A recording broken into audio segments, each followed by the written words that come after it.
اور اس پینل میں سے سینئر موسٹ کا انتخاب کی بجائے ایک جو بھی بہتر چوائس ہوگی، جس طرح آرمی چیف کی اپائنٹمنٹ ہوتی ہے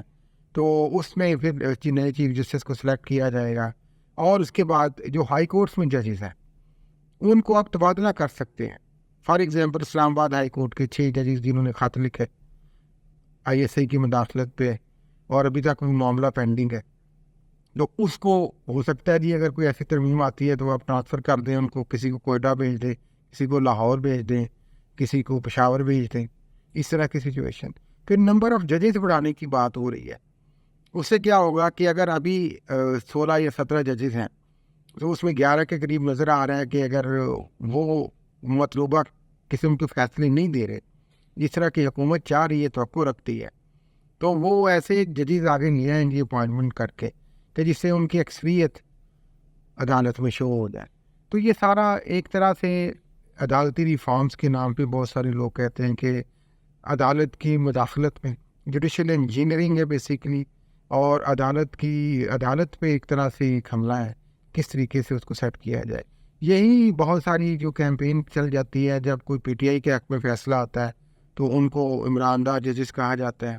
لیکن جب فیصلے PMLN کا رہی ہوتی ہے تو کچھ نہیں کہا جاتا ہے. اب اس میں 2-3 چیز باتیں ہیں جو بڑی ضروری آپ سے کرنے والی ہیں اور سمجھنے والی ہیں. ایک تو جو کہا جا رہا ہے نا کہ قاضی فائز عیسیٰ کو لازمی سمجھا جا رہا ہے کہ ان کا ہونا بڑا ضروری ہے. وہ اگر نہیں ہو پاتا تو جو سب سے اہم اس ساری کوشش میں بات ہے وہ یہ ہے کہ جسٹس منصور علی شاہ جو سینئر موسٹ ہیں آگے، ان کا راستہ کس طریقے سے روکا جائے، کیونکہ انہوں نے فیصلہ دیا PTI کی جو مخصوص نشستوں کے حوالے سے. تو ایک اصل میں اب جو بڑا ہدف ہے، اگر قاضی فائز عیسیٰ نہیں آتے ایکسٹینشن میں تو پھر منشا کا راستہ روکنا ہے. وہ چاہے آپ آئینی عدالت بنا کے روک لیں، چاہے عمر کی حد بڑھا کے روک لیں، چاہے ایکسٹینشن کا رول بنا کے روک لیں، لیکن چونکہ مولانا فضل الرحمان نے قومی اسمبلی کے فلور پہ بڑا واضح انہوں نے اعلان کیا کہ ہم کسی ایکسٹینشن کے حق میں نہیں، کسی اس طرح کی چیز کے حق میں نہیں ہے، تو ہو سکتا ہے کوئی اور طریقہ یا مجوزہ طریقہ اختیار کیا جائے. اب دوسری بات جو کی جا رہی ہے مولانا فضل الرحمان کے حوالے سے، گو کہ انہوں نے بڑی اہم تقریر کر دی ہے قومی اسمبلی کے فلور پہ، لیکن اس کے بعد مسلسل ان کی ملاقاتیں جاری ہیں، PTI سے بھی کسی حد تک جاری ہیں اور حکومت اتحاد سے بھی بیک اینڈ فورتھ میٹنگ ہو رہی ہے، تجاویز ان سے شیئر کی جا رہی ہیں، اہمیت اختیار کرنی ہے وہ. تو اس حوالے سے بہت سارے لوگوں کو خیال ہے کہ شاید مولانا فضل الرحمان جو ہے وہ حکومت کے ساتھ نہ جائیں آخر میں اگر ان کی بات نہ مانی گئی. لیکن میں آپ کو اس میں اسسمنٹ اپنی یہ دے رہا ہوں، انڈیکیشن یہ دے رہا ہوں کہ بہت زیادہ امکانات ہیں کہ جو تضامین چاہ رہے ہیں مولانا فضل الرحمان میرے طریقے سے ہوں وہ موسٹلی کر لی جائیں اور کچھ گیو اینڈ ٹیک اس پہ ہو لیا جائے. اس میں میں آپ کو جاتے تھے بڑی ایک مزیدار بات بتانا چاہ رہا ہوں جو ابھی ریسنٹلی انہوں نے کی. کسی نے ان سے پوچھا ترامیم کے حوالے سے تو انہوں نے کہا جی کہ ہم ڈسکشن کریں گے، ہم دیکھیں گے ان میں کیا ہے. اور کسی نے ان سے گورنر راج کا، بڑی امپورٹنٹ بات ہے، ان سے کسی نے گورنر راج کا سوال پوچھا کہ اگر خیبر پختونخوا میں گورنر راج، انہوں نے کہا کہ اس کی کوئی ضرورت نہیں ہے. اور ساتھ میں انہوں نے ایک بڑی دلچسپ ناظرین بات کی، انہوں نے یہ فرمایا کہ یہ بھی ہمیں دیکھنا ہے کہ کیا گورنر میں صلاحیت بھی ہے، اگر گورنر راج آتا ہے تو وہ اس چیز کو مینیج کر سکے. تو یہ ایک بہت ہی امپورٹنٹ ان کی بات تھی، اور یہ وہ بات میں اس کو اس سے جوڑتا ہوں جو یہ بات کی جا رہی ہے کہ خیبر پختونخوا میں پیپلز پارٹی نے ان کو آفر کیا ہے کہ ہم اپنا گورنر ہٹا لیں گے، آپ اپنا گورنر لے آئیں.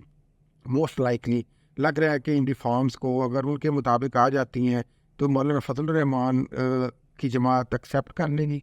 اور اس میں پھر صوبے کا گورنر جو ہے وہ اسٹیپ ڈاؤن ہوگا، یا نیا جو اپائنٹ ہوگا وہ JUF کا ہوگا. اور زیادہ امکان ہے کہ مولانا فضل الرحمان کا بیٹے مولانا اسد محمود جو ابھی قومی اسمبلی میں ممبر نہیں بن سکے، شکست کھا گئے، ہو سکتا ہے کہ ان کو اکاموڈیٹ وہاں پہ کیا جائے، اور اس طریقے سے JUF کا ایک ہولڈ جو ہے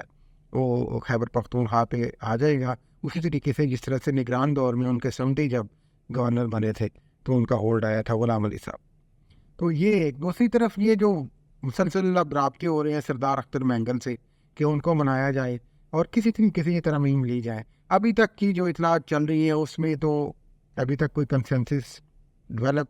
مکمل طور پہ ہوتا نظر نہیں آ رہا، نمبر گیم پوری ہوتی نظر نہیں آ رہی ہے. میں آپ کو یہ بھی بتاؤں کہ ہو سکتا ہے کہ PTI کے کچھ لوگ جو جن کو ووٹ لینے کی کوشش کر رہے ہیں، جن میں اسلم گھمن جو سیالکوٹ سے ہیں، بریگیڈیئر ریٹائرڈ، ان کا نام بھی جا رہا ہے، پچھلے دنوں وہ غائب بھی رہے کچھ دن.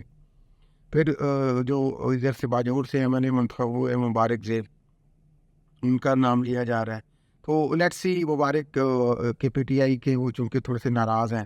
تو یہ بھی ہے کہ ابھی بینک کر رہے ہیں آپ پی ٹی آئی کے ان ایم این ایس پہ جو ناراض ہیں، کیا وہ ووٹ دیں گے، کیا وہ اتنی جرت کریں گے، یہ کوشچن مارک ہے. اختر منگل کیا مان جائیں گے، کوشچن مارک ہے. لیکن سر توڑ کوشش ہے حکومت کی کہ کسی طریقے سے جو جوڈیشل مینجمنٹ ہے اس کو کیا جائے. اور اس میں جو سب سے اہم خطرہ ہے، دیکھیں دو آخری باتیں، وہ یہ ہے کہ دیکھیں اگر آپ اس طریقے سے جوڈیشل انجینئرنگ یا جوڈیشل مینجمنٹ کرتے ہیں ایک آئینی ترمیم خفیہ طریقے سے لا کے، تو اس میں آپ ججز کو بالکل بیوروکریسی کی طرح ڈیلنا کرنا شروع ہو جائیں گے. جب مرضی جس کو مرضی چاہے آپ نے چیف بنا دیا، جب مرضی جس کو مرضی چاہے آپ نے تبادلہ کر دیا، آپ کچھ نہیں ہے اس سے. تو یہ ایک سنگین صورتحال ہے. اس پہ عدلیہ کا رد عمل اگر یہ فلوٹ ہوتی ہیں اور آتی ہیں تو آئے گا. دوسری اہم بات جو حکومتی حوالے سے میں کرنا چاہتا ہوں ایز این آبزرور،